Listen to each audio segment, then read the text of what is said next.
Assalamualaikum warahmatullahi wabarakatuh. Bismillahirrahmanirrahim. Nahmaduka ya ghafuru ya syakuru. Mashalli wa sallim barik ala sayyidina maulana Muhammadin wa ala alihi wa sahbihi asma'in nama ba'du. Suatu saat ada perdebatan antara Abul Hasan al-Asy'ari. Abul Hasan al-Asy'ari ini tokoh ahli sunnah paling populer dalam ilmu logik. Dia mengatakan orang menemukan Tuhan itu harus lewat logika yang cermat, tidak boleh taklid, hanya ikut-ikutan. Dia harus menemukan satu argumentasi bahwa Tuhan atau pencipta langit itu ada. Kemudian ada satu problem di mana orang-orang kampung atau orang-orang yang lugu atau orang-orang awam itu tidak bisa ilmu logika, ilmu mantek kalau dalam bahasa pesantren. Kata Abul Hasan al-Asy'ari, itu masih mungkin. Alhasil para ulama ini meneliti ke orang-orang yang lugu, yang di kampung, yang petani, yang lugu sekali. Apa yang mereka temukan? Ternyata mereka punya cara logikanya sendiri untuk menemukan Tuhan, Sang Pencipta. Pernah suatu saat ada seorang petani lugu, biasa menggembala unta, ditanya, Bima araf tarubbak, lalu kamu yang petani ini yang hanya ngurusi sawah, ngurusi ladang, dengan cara apa kamu tahu kalau Tuhan itu ada? Si petani tadi marah besar dan dia mengatakan, Al-ba'ratu tadullu alal ba'ir wa asharul aqdam yadullu alal masir. Kata petani tadi, yang namanya ada kotoran unta, pasti ada untanya. Yang namanya ada jejak kaki, pasti ada yang barusan lewat. Artinya kalau ada makhluk, pasti ada pencipta. Ini logika awam yang mudah. Kita tidak mungkin mengatakan bumi ini pencipta, mengatakan matahari pencipta. Kelihatan sekali kebendaannya, kelihatan sekali bahwa bumi matahari tidak punya ikhtiar, tidak punya kekuatan. Kelihatan sekali sifat-sifat kemakhlukannya. Jika benda-benda ini karuan makhluk, pasti menunjukkan bahwa ada penciptanya, ada khalik. Bismillahirrahmanirrahim. Alhamdulillahirabbil alamin wassalatu wassalamu ala asyrafil mursalin sayyidina maulana Muhammadin wa ala alihi washabihi asmain amma ba'du. Berikut sebagai mukaddimah bahwa Profesor Zaini Dahlan berkeinginan UII punya tafsir dan terjemah sendiri. Lewat proses yang panjang dan melibatkan tim, diantaranya saya, terbitlah tafsir versi UII, juga terjemah versi UII.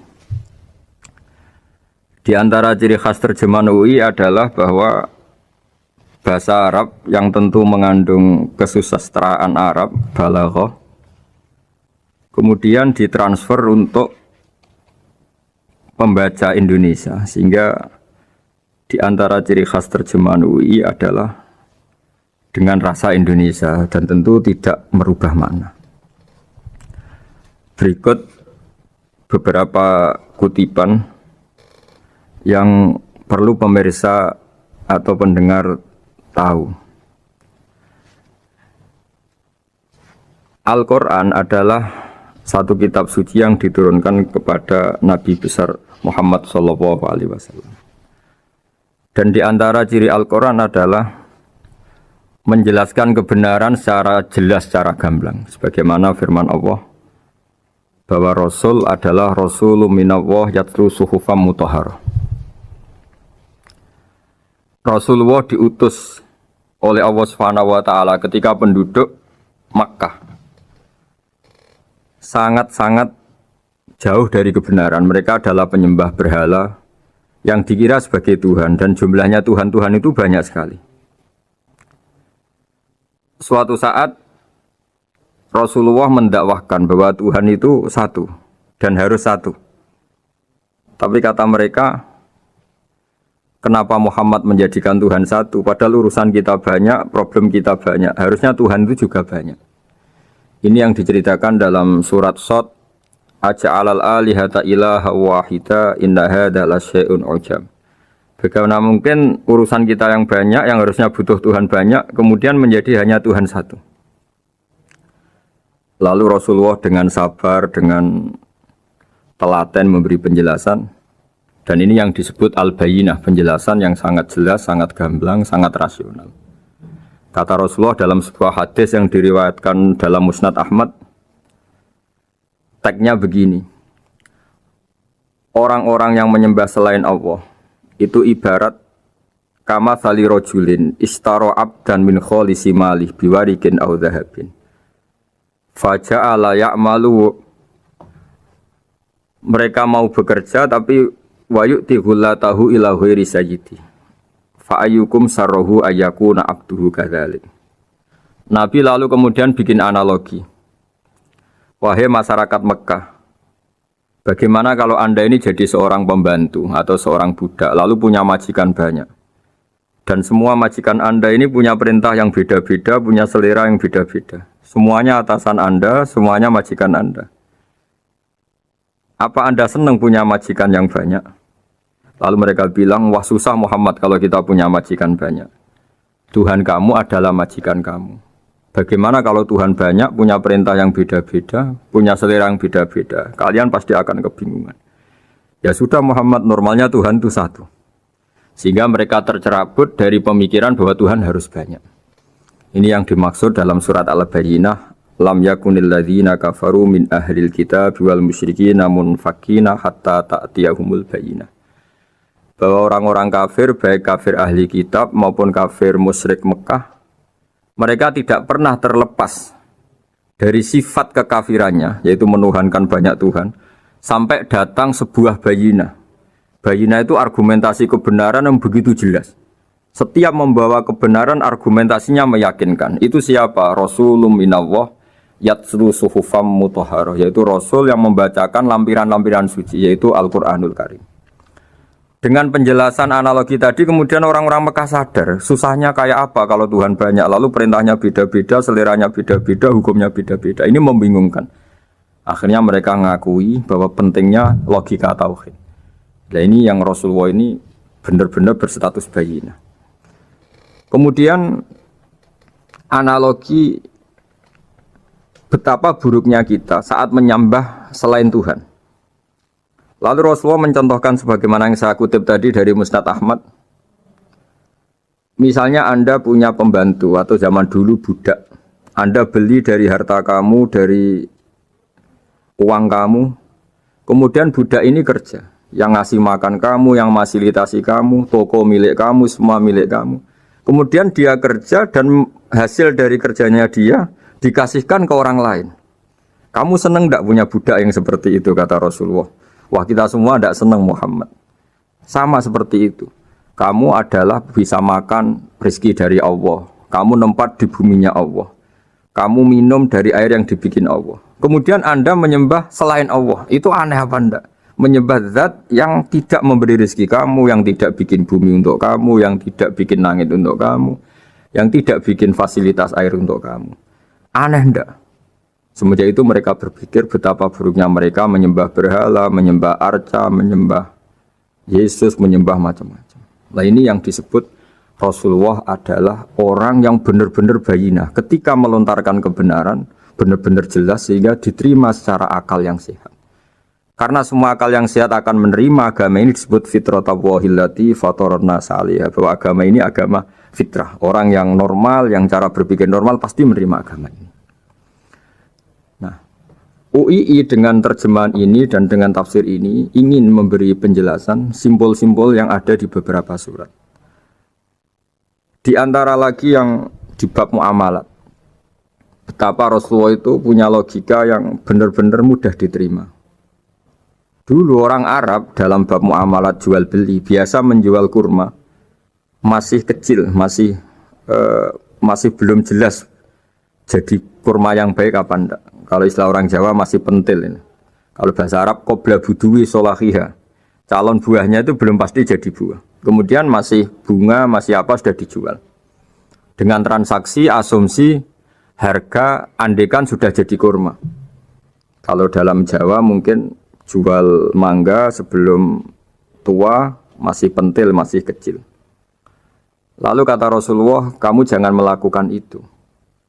Kenapa ya Rasulullah padahal kita butuh uang? Kata Nabi, Ara'aitum in mana Allahu as-samra fa bima yastakhillu ahadukum mala akhi. Bagaimana kalau buah-buah yang masih kecil itu kemudian berguguran karena satu musim atau karena apa? Lalu kamu mendapat uang itu atas nama apa? Yang dikatakan tijaro adalah muawadhah. Pembeli dapat barang, kamu dapat uang. Lalu kalau barang yang ada enggak menjadi buah yang baik, Anda menerima uang itu atas nama apa? Rasulullah secara haru, secara mengingatkan nurani kita dengan redaksi fabima yastahillu ahadukum mala akhi. Lalu kamu mendapat uang saudara kamu atas nama apa? Kalau atas nama buah, mereka belum mendapat buah. Akhirnya ada kesadaran bersama bahwa sebaiknya kita menjual sesuatu itu yang pembeli ya dapat barangnya, yaitu dalam konteks ini buah yang sudah layak dijual, kita dapat uangnya. Ini lagi-lagi Rasulullah al-Bayyinah sekali memberi penjelasan begitu jelas. Ketiga misalnya di bab jinayat, di bab hukum pidana. Rasulullah kalau bikin logika itu begitu jelas, mudah diterima. Misalnya begini, suatu saat Rasulullah bersabda, Al-qatil wal maktul finnar, orang yang membunuh dan yang dibunuh sama-sama di neraka. Tentu dalam konteks saling bunuh yang dalam kezaliman. Lalu sahabat janggal, ya Rasulullah, oke lah kalau pembunuh itu masuk neraka, ini bagaimana mungkin yang dibunuh pun masuk neraka? Rasulullah dengan jelas, dengan bayinah, dengan hujjah, beliau menjawab, innahu kana harison ala qatli sahibihi. Sebetulnya yang terbunuh pun mentalnya pembunuh, karena dia sangat juga ingin membunuh saudaranya. Nasibnya saja yang menjadikan dia terbunuh. Hanya sahabat tahu, ya ternyata maktul dalam konteks duel adalah mentalnya qatil juga. Sehingga karena mentalnya qatil, dia tetap di neraka. Meskipun prakteknya dia menjadi maktul yang terbunuh. Nah ini yang dimaksud oleh Allah, bahwa Rasulullah ini bisa menghilangkan tradisi kemusyrikan, bisa menjungkir balikkan, menghancurkan kemusyrikan, karena Rasulullah bisa menjelaskan secara detail, hatta ta'tiyahumul bayyinah. Bayyinah adalah Rasulun minallah yatslu suhufam mutahharah. Jadi ini yang insya Allah sebagai kajian kita, bahwa kita butuh sekian penjelasan untuk mengenang dan membuktikan bahwa Rasulullah adalah benar-benar al-bayyinah. Dari sekian contoh tadi, pendengar bisa tahu betapa agama ini mudah diterima oleh akal. Sehingga di beberapa ayat disebut agama ini liqaumi ya'qilun, liqaumi yatafakkarun. Agama ini bagi kaum yang bisa berpikir, agama ini bagi kaum yang mau berangan-angan. Dulu untuk menghilangkan kemusyrikan dengan logika kafir Mekah bahwa urusan kita banyak, harus Tuhan banyak, itu panjang sekali. Di antaranya ada ayat yang spesifik tentang itu. Daraballahu mathalan rajulan fihi syuraka mutasyakisuna wa rajulan salamal lirajul hal yastawiyani masalah. Allah membuat satu perumpamaan, yaitu di surat Daraballahu mathalan rajulan fihi syuraka, di surat Zumar ayat 29. Allah membuat satu perumpamaan, bagaimana andaikan Anda jadi seorang pembantu atau asisten, lalu Anda punya majikan banyak yang seleranya beda-beda. Kemudian dibanding misalnya Anda jadi pembantu dengan satu majikan yang akhlaknya baik, komitmennya baik. Anda milih mana? Lalu orang-orang kafir Mekah menjawab, Muhammad tentu kita milih punya majikan satu yang baik. Kalau majikannya banyak kita jadi repot. Lalu mereka kata Rasulullah, ya sudah, kalau gitu Tuhan kamu satu saja, jangan banyak, kalau banyak jadi repot. Terus mereka baru tersadar bahwa menuhankan Tuhan banyak itu salah dan resikonya lebih banyak. Ini disebut munfakina hatta ta'tiyahumul bayyinah. Mereka orang-orang musyrik enggak mau tercerabut dari akar kemusyrikannya sampai datang al-bayyinah. Sebuah bukti kebenaran yang begitu jelas, begitu nyata. Siapa kebenaran itu? Rasulun minallah yatslu suhufam mutahharah, yaitu Rasulnya Allah yang membaca lampiran-lampiran suci. Lampiran-lampiran suci ini dalam bahasa Arab diikutkan wazan isim maf'ul disebut mushaf. Makanya kitab suci ini ditulis di sohifah. Kalau dalam bahasa Arab lampiran itu sohifah, dijamakkan kata jamaknya suhuf. Kemudian ketika dicetak, dijilid disebut mushaf. Sehingga alhamdulillah UII, Universitas Islam Indonesia, punya mushaf, punya terjemahan, punya tafsir. Ini diharapkan kita sebagai ulama, sebagai da'i, sebagai ustadz bisa warasatul anbiya. Karena kata Rasulullah, al ulama warasatul anbiya. Saya kira Demikian supaya pemirsa tahu, pendengar tahu bahwa betapa pentingnya menjelaskan secara bayinah. Ini penting sekali karena sekarang pikiran di dunia itu macam-macam dan kita butuh energi untuk mengungkap lagi intisari-intisari dari sesuatu yang digulirkan atau dibahas Al-Quranul Karim. Sehingga Al-Quran ini benar-benar jadi ibrah, jadi teladan bagi kita semua. Jangan sampai karena kita lupa mengkaji Al-Quran sehingga hukum-hukum Al-Quran menjadi mandek. Kita harus terus mensosialisasikan supaya Quran ini hidup. Caranya gimana? Masyarakat dirangsang supaya tahu al-bayyinah. Contoh yang terakhir sebelum menutup perjumpaan kali ini, misalnya dulu orang kafir Mekah itu janggal karena mereka juga punya kajian bahwa Nabi itu bersyarat harus turunan dari bangsa Israel. Karena semua Nabi itu pasti turunan Nabi Ibrahim. Yaitu Nabi Ibrahim punya anak yang bernama Ishak. Ishak punya anak yang bernama Yakub. Yakub ini yang nanti punya anak Yusuf, sehingga Yusuf bin Yakub bin Ishak bin Ibrahim. Ketika nabi-nabi ini hidup di Palestina, di Yerusalem, itu kayak jadi aturan bahwa nabi itu harus turunan Bani Israel. Sehingga ketika orang-orang kafir Mekah dari kelompok ahli kitab, ketika Rasulullah Muhammad mendakwahkan diri sebagai nabi, mereka janggal, bagaimana mungkin nabi dari orang Arab? Nabi itu harusnya orang Yerusalem atau orang Palestina. Kemudian Allah memberi penjelasan, fihi ayatum bayinatum maqamu Ibrahim, bahwa Muhammad adalah turunan Ibrahim. Bukti nyata adalah di Mekah ada jejak kakinya Nabi Ibrahim, yaitu yang sekarang kita sebut maqam Ibrahim. Setelah dilacak-lacak ternyata mbah-mbahnya Rasulullah atau nenek moyang atau leluhur Rasulullah bernama Adnan. Adnan ini kata sejarah-sejarah disepakati wa Adnanu bila raibin intadzawil ulumin nasabiyah ila dzabihi Ismaila nisbatuhu wa muntama, bahwa Adnan ini tertulis secara sejarah lengkap bahwa dia turunan dari Nabi Ismail. Ismail adalah anak dari Nabi Ibrahim. Kemudian makom Ibrahim ini juga dibuktikan sekian sejarah bahwa Ibrahim pernah di situ. Yaitu ketika Hajar, ibu dari Ismail, kesulitan nyari air, lalu lalang lari antara Safa dan Marwah. Kemudian kita kenang sekarang bernama Sa'i.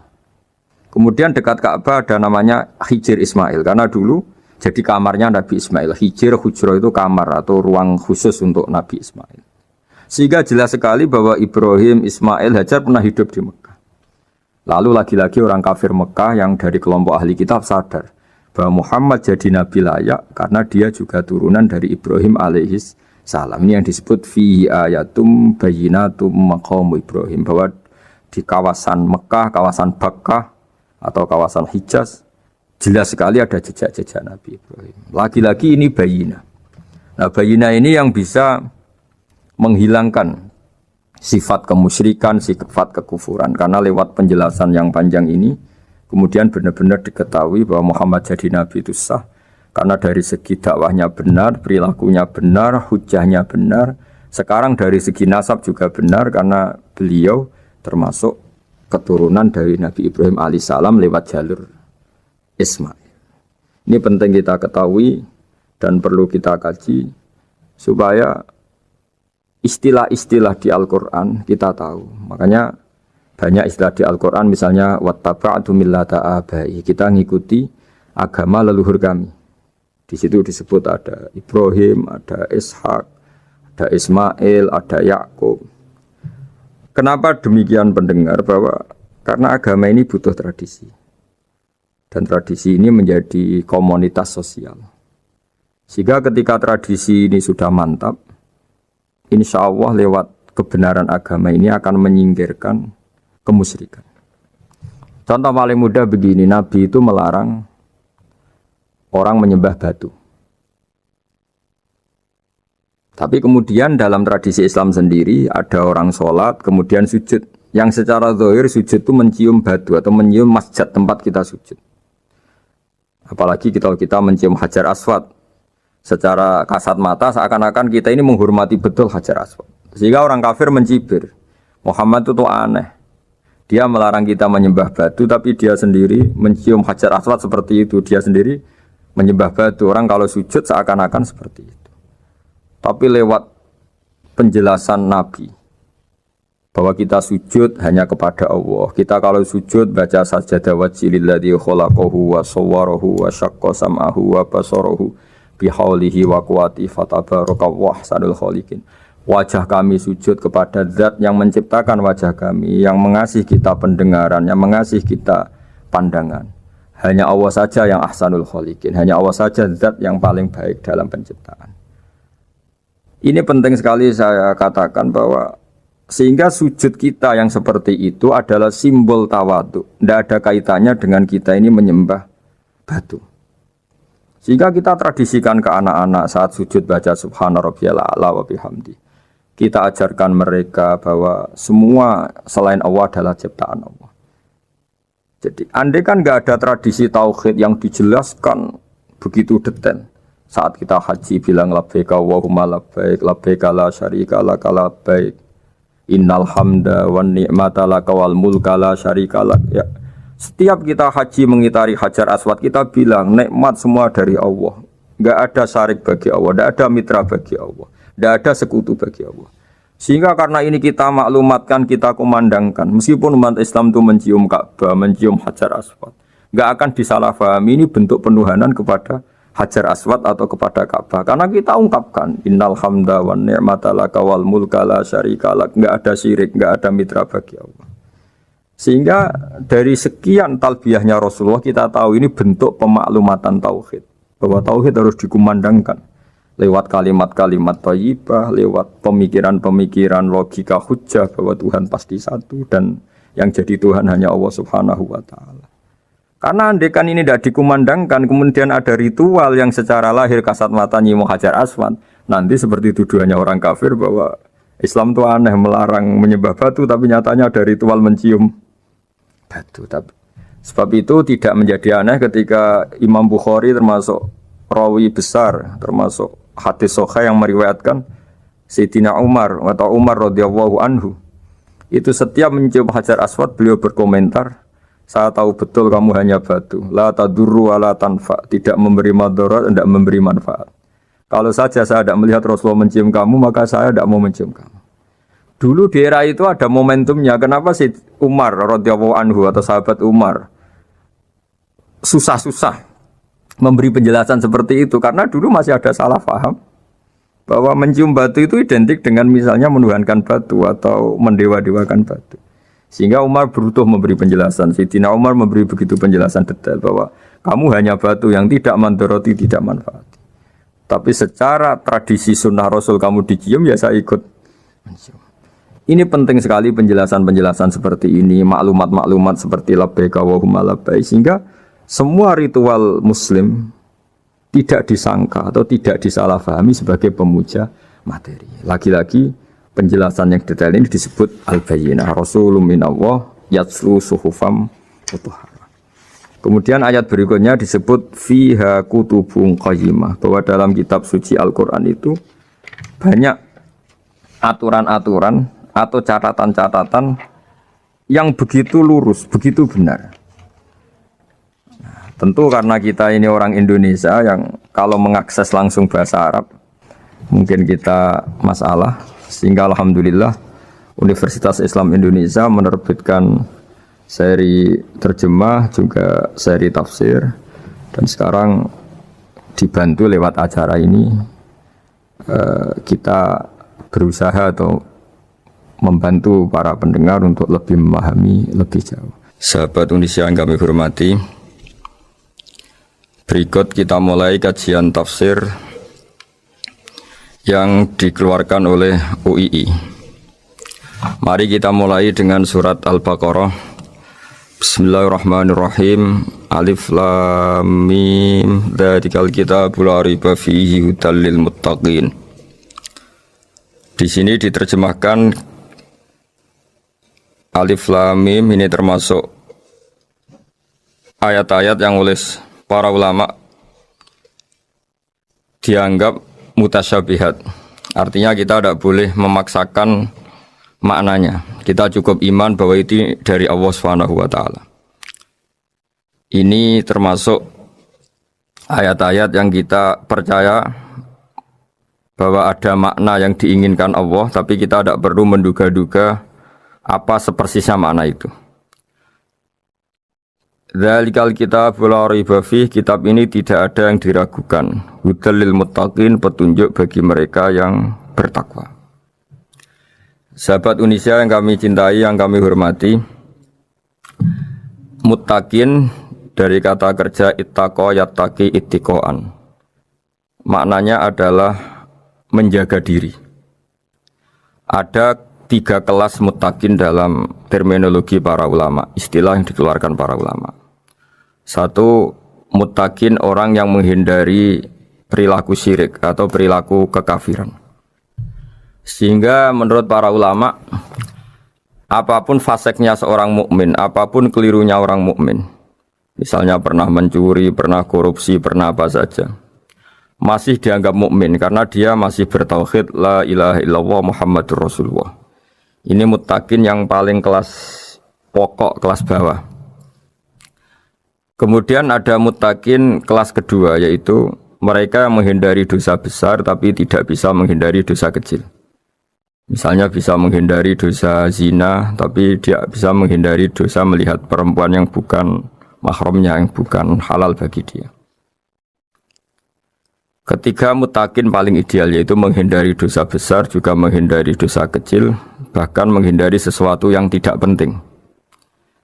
Ini yang dalam terminologi ulama disebut para wali atau para ulama, yaitu yang dalam ayat ala inna awliya Allahi la khaufun alaihim wa lahum yahzanun. Ini penting kami jelaskan kelas-kelas muttaqin supaya bahwa mukmin tidak pernah keluar dari status iman meskipun dia pernah melakukan satu kesalahan besar. Karena yang dikatakan mukmin adalah siapapun yang meyakini kebenaran risalah Muhammad, risalah yang dibawa Muhammad, berarti dia mukmin.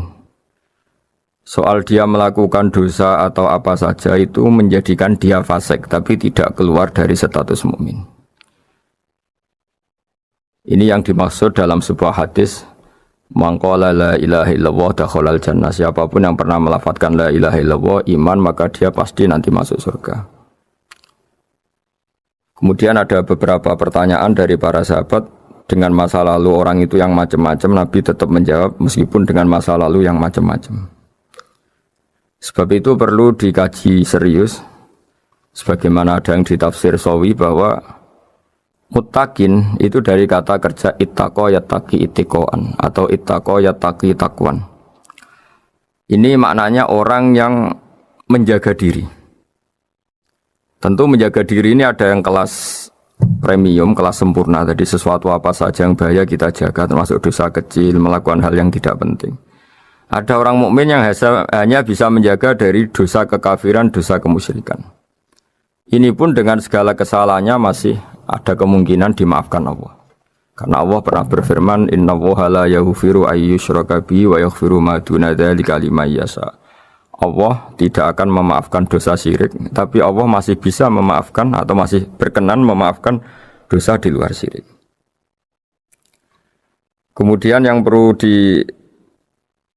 dimengerti oleh sahabat Unisia adalah makna la raiba fihi. Ini yang perlu kami ungkap, bahwa Al-Quran ini tidak ada keraguan padanya. Tidak ada keraguan ini yang mudah kita teliti karena kita orang Indonesia, mungkin rasa-rasa sastra Arab enggak kental. Mari kita teliti dari segi makna, karena makna ini rasa dan rasa itu universal. Begini misalnya, dulu orang-orang kafir Mekah karena mereka penyembah berhala, penyembah Tuhan-Tuhan yang banyak, itu memprotes. Mereka memanggil tentu masih Muhammad, belum ya Rasulullah. Muhammad, kamu mengajak ke Tuhan berapa? Rasulullah menjawab, ke Tuhan yang satu. Lalu mereka bertanya, Muhammad urusan kita ini banyak, problem kita banyak. Tuhan banyak saja tidak bisa menyelesaikan, apalagi satu Tuhan. Ini yang diceritakan dalam sebagian ayat disebut, Aja'alal alihata ilaha wahida inna hadza lasyai'un ujab. Bagaimana mungkin Tuhan itu satu?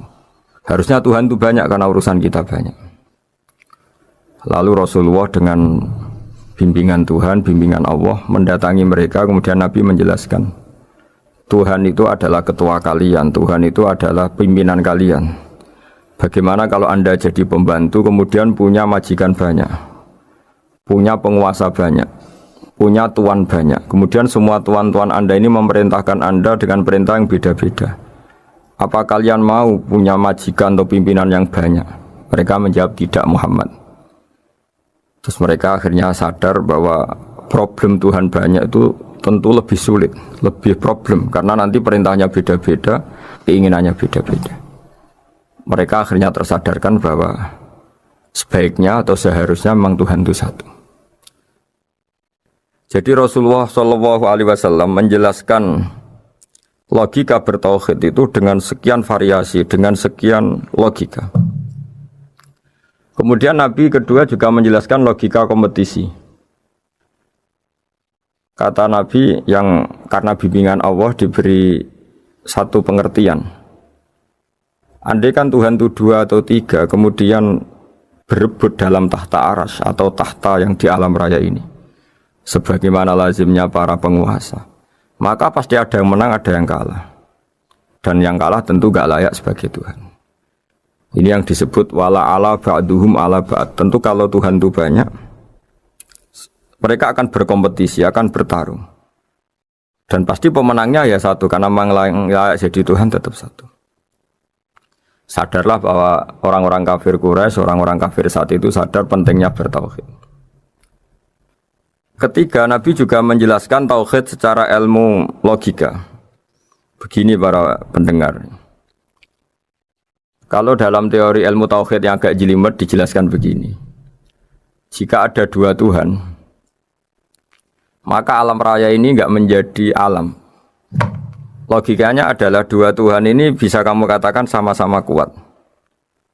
Ketika sama-sama kuat kemudian ingin menciptakan langit, yang satu ingin menciptakan bumi, yang satu menolak menciptakan bumi misalnya, atau yang satu ingin menciptakan langit, yang satu menolak ingin menciptakan langit. Kemudian ternyata bumi ini terbukti wujud. Logika awam adalah yang berhasil menciptakan bumi berarti Tuhan, yang gagal atau kudrohnya gagal, kemampuannya gagal tidak bisa menciptakan bumi, gagal menjadi Tuhan. Ini logika awam. Logika ini pun kita terima. Tapi kalau menurut logika ahli tauhid, ahli pakar-pakar logika, cara berpandangan begini. Ketika Anda mengatakan ada 2 Tuhan yang sama-sama kuat, kemudian terbukti yang satu mampu menciptakan bumi, yang satu tidak, bahasa Anda mengatakan sama-sama kuat ini sudah batal dari awalnya, karena terbukti bahasa Anda salah, sama-sama kuat ternyata yang satu tidak mampu. Sehingga dalam pikiran orang-orang ahli tauhid mengatakan membayangkan Tuhan saja itu enggak kebayang, karena turunan kata ini pasti selalu salah. Karena tadi misalnya dikatakan andai kan ada 2 Tuhan, kemudian yang satu mampu menciptakan bumi, yang satu tidak. Padahal Anda tadi bilang sama-sama kuat, ternyata terbukti yang satu tidak kuat. Berarti kata Anda sama-sama kuat ini salah. Ini pula yang diajarkan Rasulullah lewat bimbingan Allah, lewat wahyunya yang disebut Kulau kana fihi ma alihatun illallahu la fasadata. Karena kalau ada 2 Tuhan pasti kamu sifati sama-sama kuat. Ternyata sifat sama-sama kuat ini batal demi hukum, karena ternyata yang satu tidak mampu menciptakan bumi. Atau kamu sifati 2 Tuhan ini sama-sama lemah. Itu tidak mungkin lagi, karena ternyata bumi ini terbukti wujud. Pasti penciptanya ini tidak yang sangat kuasa. Jadi logika-logika tauhid sedemikian dibangun oleh Rasulullah lewat bimbingan Allah Subhanahu wa taala. Logika keempat supaya kita iman dan tambah kuat imannya adalah logika yang mudah dicerna oleh kebanyakan orang atau yang bisa diindra. Begini misalnya dalam sebuah ayat di surat Al-Kahfi, kemudian di awal surat Al-Ahqaf, kemudian di sebagian surat At-Tur ada penjelasan begini. Ketika Rasulullah mengajak manusia menyembah Allah, kemudian orang-orang kafir tanya, lalu Tuhan kamu siapa Muhammad? Tuhan saya adalah Allah menciptakan langit bumi. Terus mereka berandai-andai, ada Lata, ada Uzza, ada Manat, ada Hubal. Itu Tuhan-Tuhan kami. Terus Rasulullah bertanya, apakah Tuhan-Tuhan yang kamu sembah itu memberi kontribusi saat langit dan bumi diciptakan? Mereka menjawab, tidak Muhammad, itu Tuhan-Tuhan yang kami bikin. Begitu juga asumsi tentang Tuhan-Tuhan yang lain. Apakah Isa ikut menciptakan bumi atau menciptakan langit? Tentu jawabannya tidak. Karena Isa lahir di bumi, orang tahu tanggal lahirnya, tahu tahunnya, dan sebelum ada Isa juga sudah ada bumi. Sehingga untuk menetapkan tauhid, berkali-kali Quran tanya, Amman khalaqas samawati wal ardu, siapa sih yang menciptakan langit bumi? Siapa sih yang menurunkan air dari langit? Siapa yang mengatur ini itu? Akhirnya mereka menjawab, itu semua Allah Muhammad. Begitu juga kemungkinan setan, misalnya setan itu fisik atau makhluk atau apa saja yang tidak kita lihat. Kemudian setan itu lewat rayuannya, lewat tipu dayanya ingin disembah. Kata Allah menjelaskan ini, ma asyadduhum khalqas samawati wal ardi wala khalqa anfusihim. Kamu tidak perlu takut sama setan atau apalagi menuhankan setan. Setan itu tidak yang punya reputasi menciptakan langit dan bumi, bahkan setan tidak bisa menciptakan dirinya sendiri. Ini menjadi pengetahuan bagi kita betapa bagi pakar-pakar tauhid, ahli tauhid, ketika setan nyatanya diusir dari surga, itu pun versi mereka.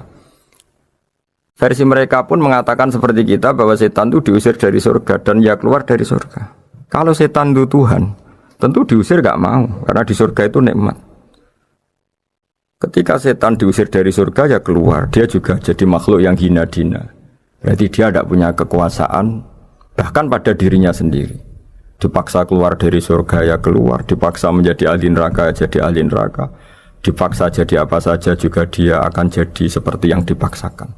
Ini menunjukkan bahwa setan adalah tahta kudratillah, tahta qahrillah, tahta satwatillah, bahwa setan pun dalam kendali kekuasaan Allah. Makanya Allah mengatakan kamu tidak usah menyembah setan, tidak usah nurut sama setan. Setan itu lemah sekali karena faktanya dia tidak bisa memaksakan keinginannya. Ini yang oleh Allah disebut dalam firman-Nya, inna kaida syaitani kana dhaifa. Setan itu lemah sekali. Ini perlu saya sampaikan ke para pendengar Unisia bahwa bertauhid itu ada sekian logika. Logika kelima adalah logika orang awam. Awam sekali. Suatu saat ada perdebatan antara Abul Hasan al-Asy'ari. Abul Hasan al-Asy'ari ini tokoh ahli sunnah paling populer dalam ilmu logika. Dia mengatakan orang menemukan Tuhan itu harus lewat logika yang cermat. Tidak boleh taklid, hanya ikut-ikutan. Dia harus menemukan satu argumentasi bahwa Tuhan atau pencipta langit itu ada. Kemudian ada satu problem di mana orang-orang kampung atau orang-orang yang lugu atau orang-orang awam itu tidak bisa ilmu logika, ilmu mantek kalau dalam bahasa pesantren. Kata Abu Mansur, kata Abul Hasan al-Asy'ari, itu masih mungkin. Walhasil para ulama ini meneliti ke orang-orang yang lugu, yang di kampung, yang petani, yang lugu sekali. Apa yang mereka temukan? Ternyata mereka punya cara logikanya sendiri untuk menemukan Tuhan, Sang Pencipta.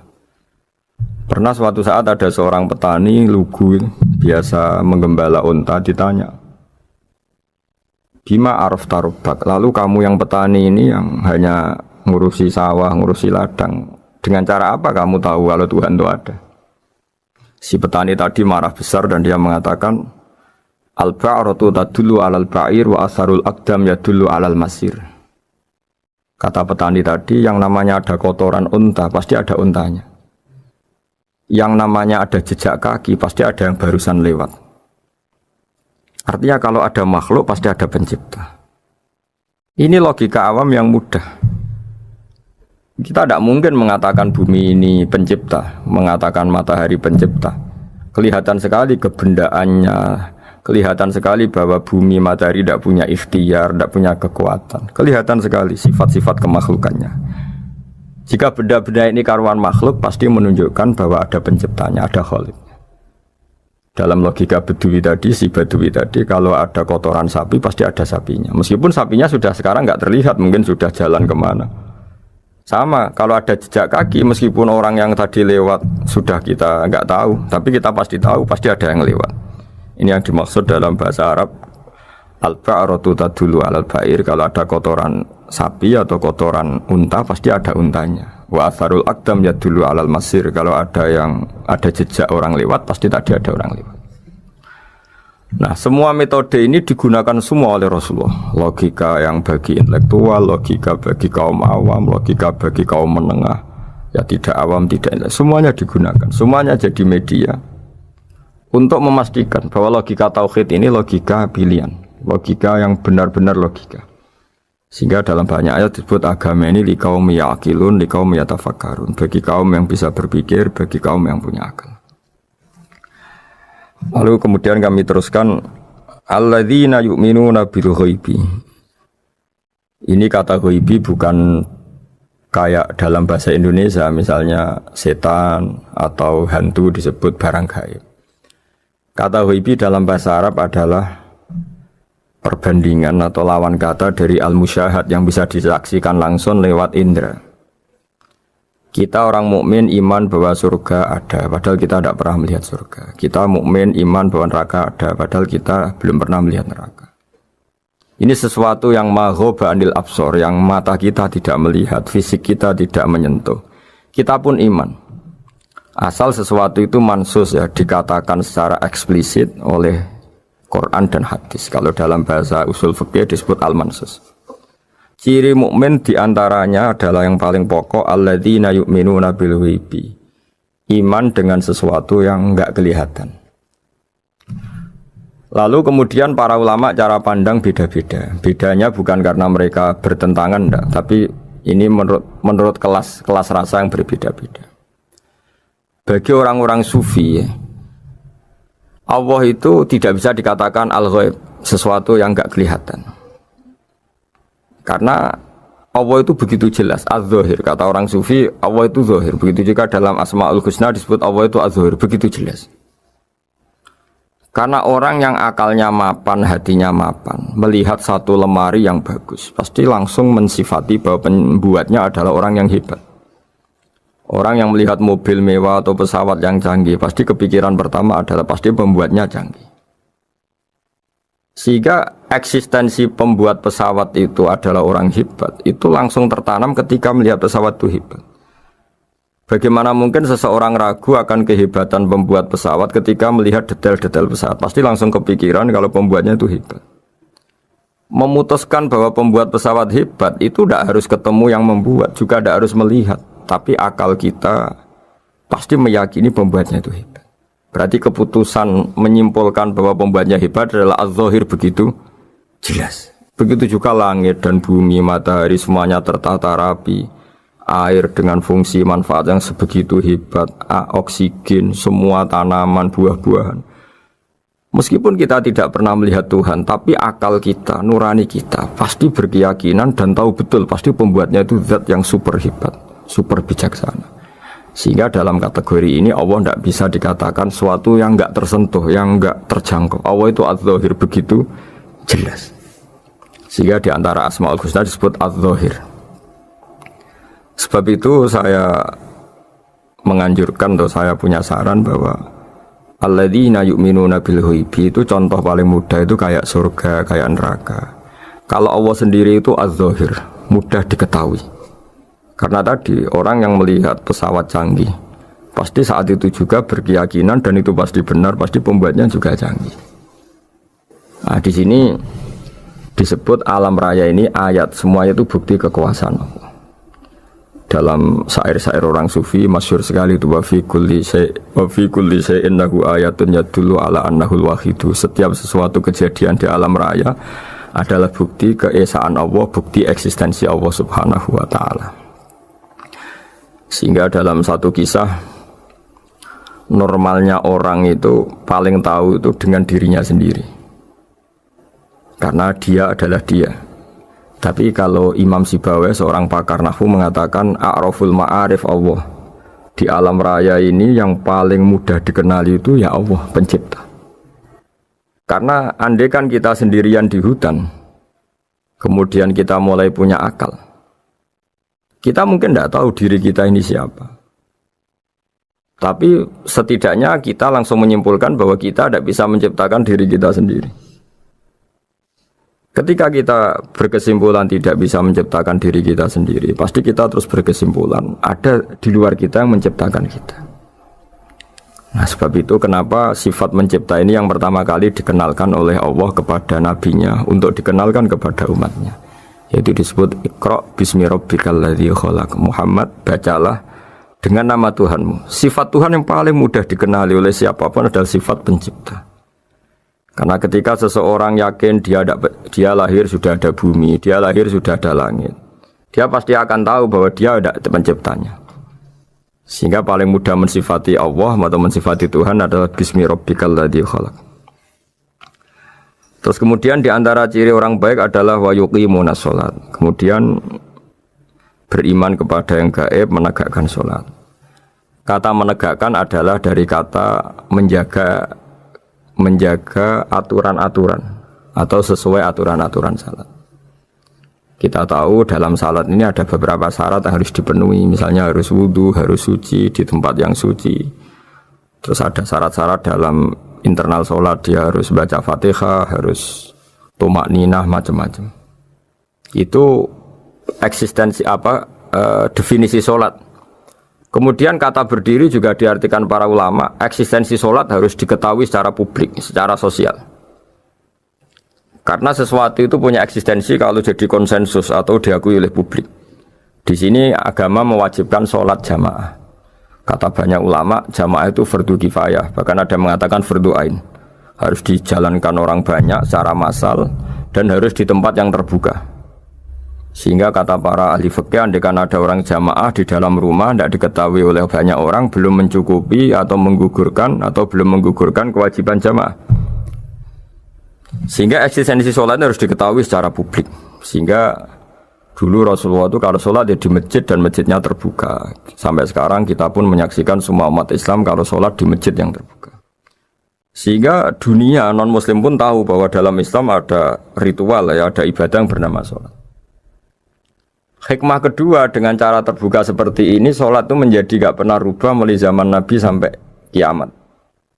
Dengan tradisi jamaah berarti kaifiyah atau cara sholat ini permanen. Bapak kita sholat ya seperti itu, imam seperti itu, anak cucu kita akan meniru kita ya seperti itu. Sehingga gak ada varian-varian yang hanya berdasar subjektivitas musolli yang sholat.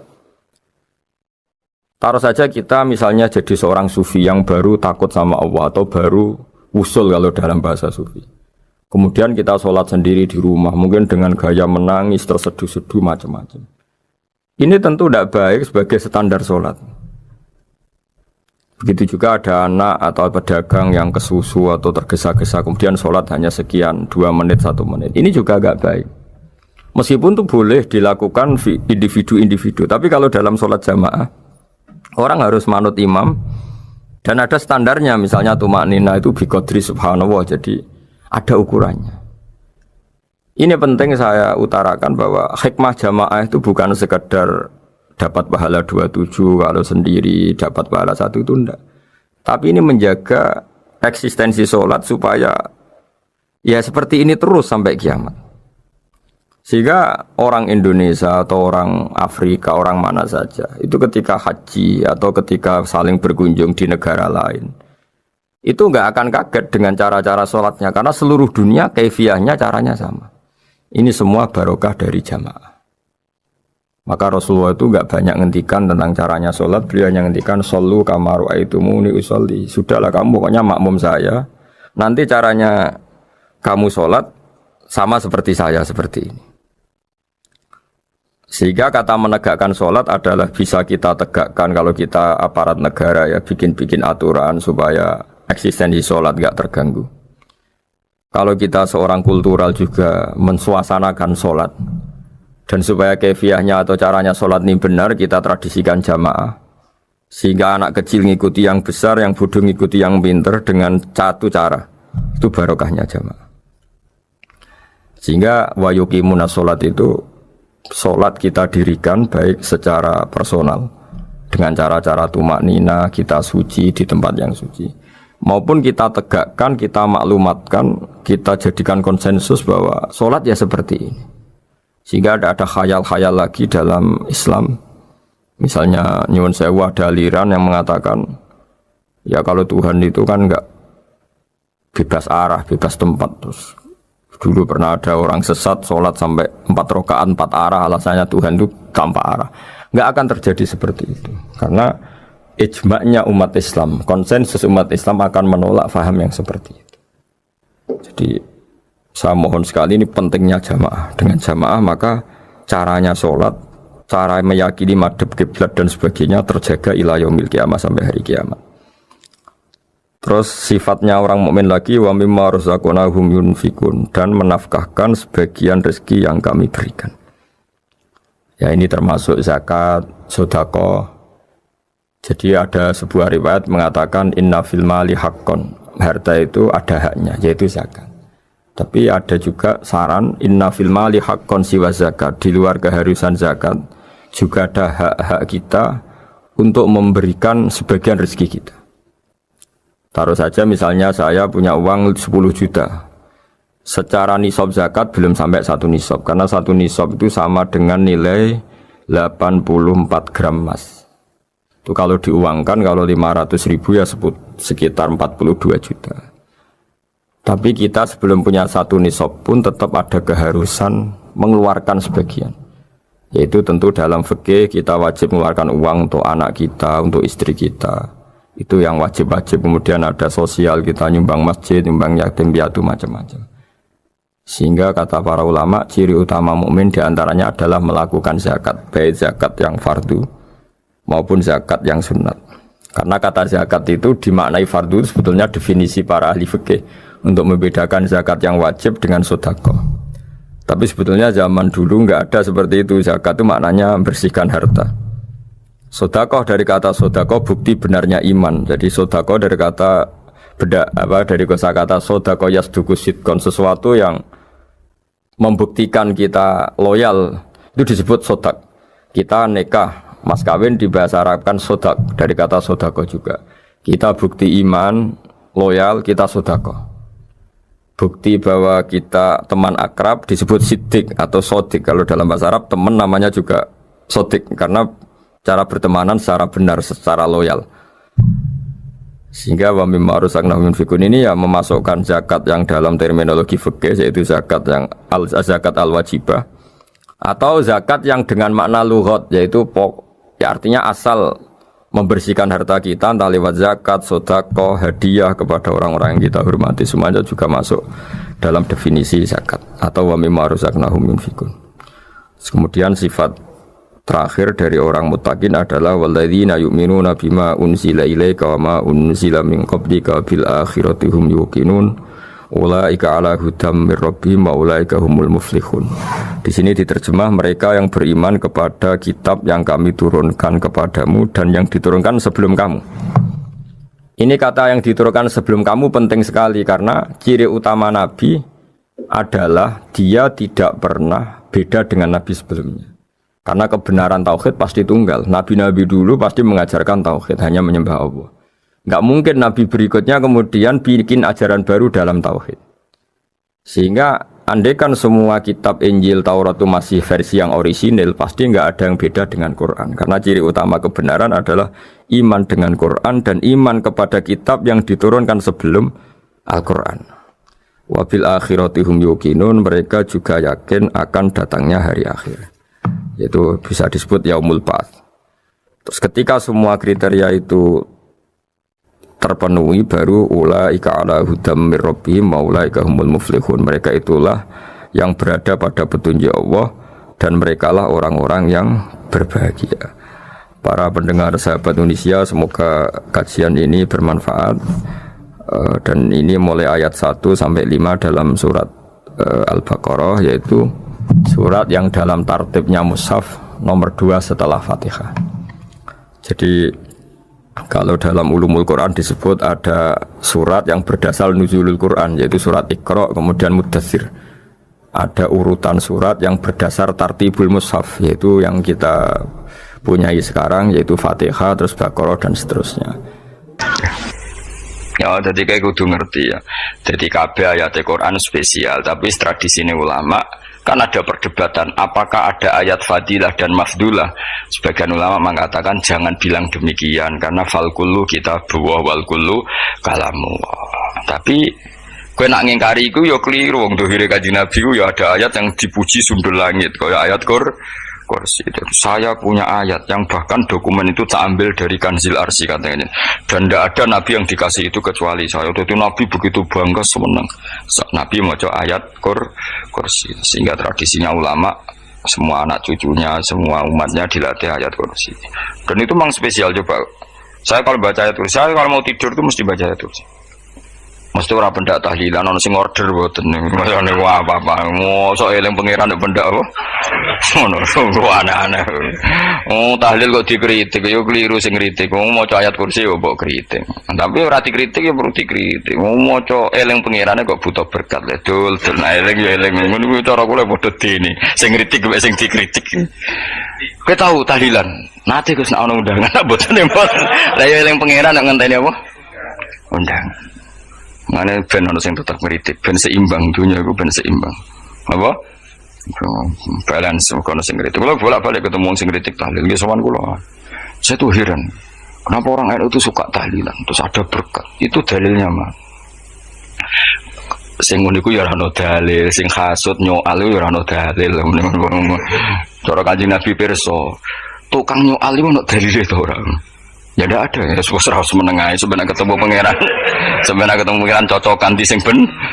Nah yang jelas nak sing tukang tahlil ditakoki pangeran. Kita eling aku nanti Gusti nak wonten undangan. Perkara bocah kok eling iya, eling pangerane kok beda napa? Tapi misalnya kayak kudangan, orang kudangan blas ditakoki pangeran, diundang tonggo kok ora teko. Mergo wedi bid'ah misalnya. Tapi nekani tonggo ya perintah Kanjeng. Ya sudah, nggak cocokan ya, nggak usah debat saiki, nggak apa, cocokan ya. Tapi nak cocokan be aku ora ketemu, wong sing nyoal ning ijene mahsyar aku ning swarga. Ketemu lah, aku ketemu ning swarga ya cocokan. Jadi kowe kudu mikir ya, jadi ayat kursi itu dipilih ulama perkarane napa? Ayat itu jan spesial tenan. Kula niku mboten saged ilem nek gak maca ayat kursi, nggih maca teng lisan, nggih maca teng ati setiap saat. Mergo mangsa kok pancen luar biasa. Allahu ta'ala iku Allahu la ilaha illa huwal hayyul qayyum. Al hayyu zat sing urip. Mergo sing gampang bedano Allah mbek Nabi Isa, ambek berhala, ambek semuanya yang disembah selain Allah adalah kehidupan. Kita gampangane tau ngidolakno Isa kaya apa, tapi akhirnya kecewa nak dianggap pangeran. Mergo nyatane cara mereka pun Isa mati disalib. Utawa cara Islam Isa itu diangkat. Itu objek. Apapun hebat Isa diangkat, diposisikan di langit, di kerene apa jenenge di itu objek. Berarti yang keren adalah subjeknya yaitu Allah Subhanahu wa taala. Terus kita ini sebagai orang itu punya ketakutan. Nak pangeran mati ku piye? Nak kowe mati kan gak punya akibat apa-apa. Srengenge tetap baik-baik saja, sistem falak galaksi baik-baik saja, sistem alam baik-baik saja. Wong sing mati kuwe bayangno nek sing mati pangeran.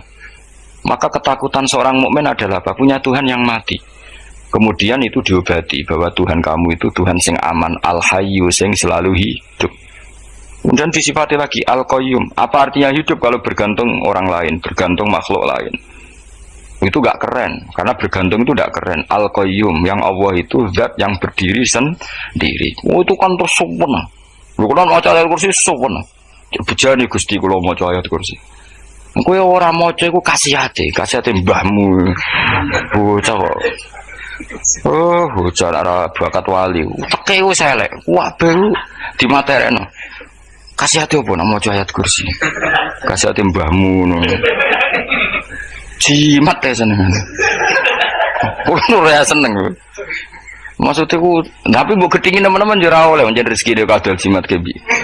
Sing iso ngatur rezekine wong sapa? Ya keben, muga disepuro pangeran. Ora disepuro ora apa-apa, kelakuan kok ngono iku piye. Sing terserah pangeran ae. Dadi Allahu la ilaha illa huwal hayyul qayyum. Kemudian setelah hidup itu bisa saja gak peduli kita karena pas ngantuk atau pas tidur.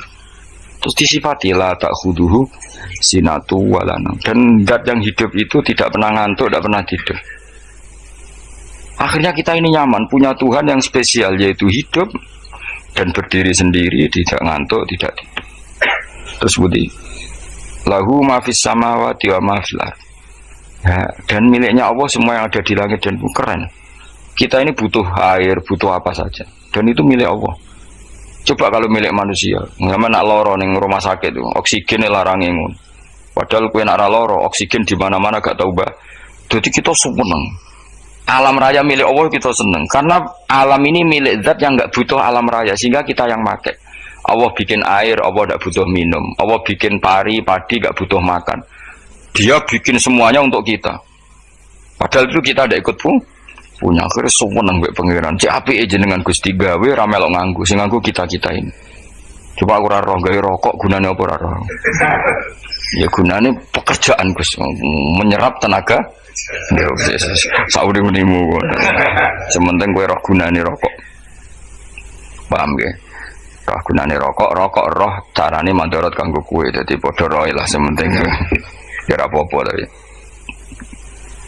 kula seneng guyon kiai-kiai. Anjen ora ono wong pinter guyon kaya kiai. Wis